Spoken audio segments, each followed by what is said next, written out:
Could 65 trillion US dollars in hidden derivatives cause the entire global financial system to crash?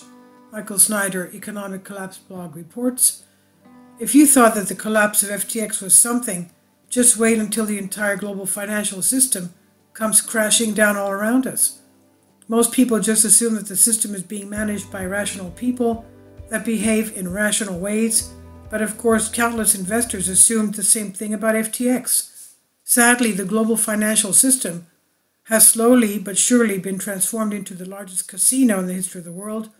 It is a colossal Ponzi scheme, and once in a while authorities give us a little peek into what is really going on behind the curtain.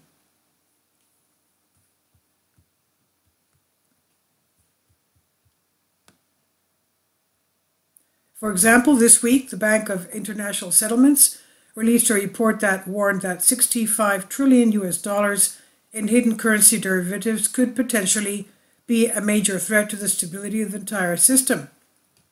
There is a hidden risk to the global financial system embedded in the $65 trillion of debt being held by non-US institutions via currency derivatives, according to the Bank for International Settlements.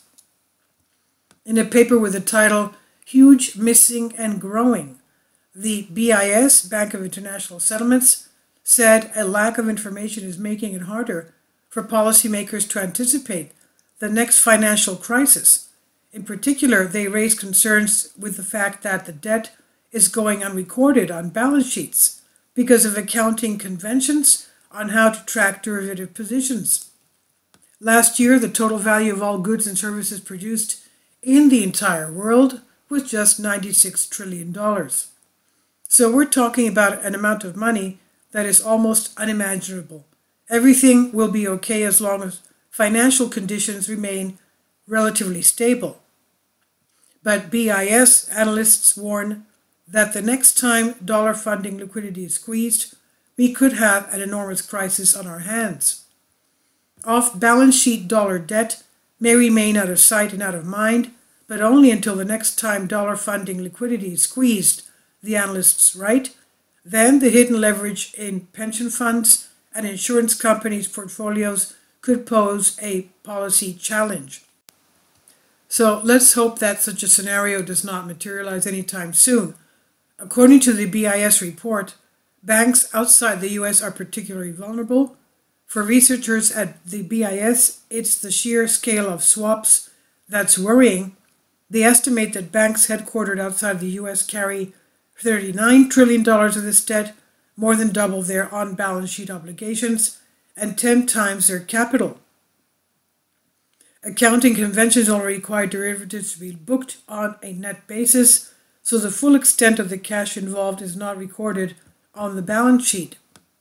There is staggering volume of off-balance sheet dollar debt that is partially hidden, and FX risk settlements, foreign exchange risk settlements, remain stubbornly high, said Borio, head of the Monetary and Economic Department of the BIS. When this thing finally implodes, there is not going to be enough money in the entire world to fix it. But don't worry, the experts, quote-unquote, are telling us that everything is fine. Meanwhile, more of our largest corporations are planning layoffs. According to the Wall Street Journal, this even includes PepsiCo. PepsiCo is reportedly laying off headquarter workers, the Wall Street Journal reports. A person familiar with the matter told the Journal that hundreds of jobs are being cut in the head office in North America's snacks and beverages divisions. Employees in Purchase, New York, Chicago, Illinois, and Plano, Texas are said to be impacted. I thought that PepsiCo was doing well. Well, I guess not. But don't worry, the experts, quote-unquote, are telling us that everything is fine. This week, some of the biggest names in the mainstream media have also announced layoffs. Hundreds of media industry staffers were laid off this week during a brutal period that saw Warner Brothers, Discovery, Gannett, and others slash headcount as economic uncertainty plagues news organizations. Gannett, a newspaper juggernaut that owns dozens of local media outlets along with USA Today, began its latest round of layoffs on Thursday. The cost-cutting effort impacted roughly 6% of the company's news workforce of about 3,000 440 employees. I can't remember ever seeing such a wave of layoffs at our largest media companies. But don't worry, the experts, quote unquote, are telling us that everything is fine. Of course, the truth is that everything is not fine. Economic conditions are deteriorating all around us, and the ripple effects are being felt everywhere. According to Fox Business, even Las Vegas is feeling the pain. Inflation is taking its toll on Sin City, Las Vegas that is, as fewer tourists are visiting the gambling mecca, and those who do spend less than usual, those who do go spend less than usual, according to a new report. The University of Las Vegas Business School released a report forecasting the city's economic outlook between 2022 and 2024, and noted that its economy turned grim in June of this year, according to Fox 5. Interest rates have gone up, and we know that prices are going up as well, and that's what the Fed is trying to get their hands around and solve. So it may be that the Fed's policy is having an effect not only nationally, but it's also affecting our economy locally, one of the study's authors, Professor Stephen Miller, told the outlet. The 2008-2009 were incredibly difficult years for Las Vegas. Now, those that run businesses in Sin City are bracing for another extended downturn. In all my years of writing, I have never been more concerned about the short-term economic outlook than I am right now. It's very likely that 2023 will be a really hard year for the U.S. economy, and of course this comes at a time when the entire globe is being hit by crisis after crisis. For ages we've been warning that a day of reckoning would eventually be coming, and now it appears that day of reckoning has already arrived. There is certainly nothing wrong with hoping for the best, but there's also wisdom in getting prepared for the worst. It's finally here, Michael Schneider's new book titled End Time, now available paperback and Kindle on Amazon. About the author, he said, "My name is Michael, this is by Michael Schneider. And my brand new book titled End Times is now available on Amazon. In addition to my new book, I've written 6 other books that are available on Amazon, including 7-Year Apocalypse, Lost Prophecies of the Future of America, The Beginning of the End, and Living a Life That Really Matters, commissions earned.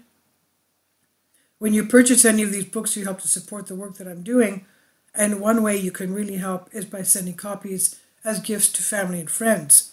Time is short, and I need help getting these warnings into the hands of as many people as possible. I've published thousands of articles on the Economic Collapse blog, End of the American Dream, and The Most Important News, and the articles that I publish on those sites are republished on dozens of other prominent websites all over the globe. I always freely and happily allow others to republish my articles on their own websites, but I also ask that they include this about the author section with each article. The material contained in this article is for general information purposes only, and readers should consult licensed professionals before making any legal, business, financial, or health decisions. I encourage you to follow me on social media, Facebook and Twitter, and any way that you can share these articles with others is definitely a great help. These are such troubled times, and people need hope. John 3:16 tells us about the hope that God has given us through Jesus Christ.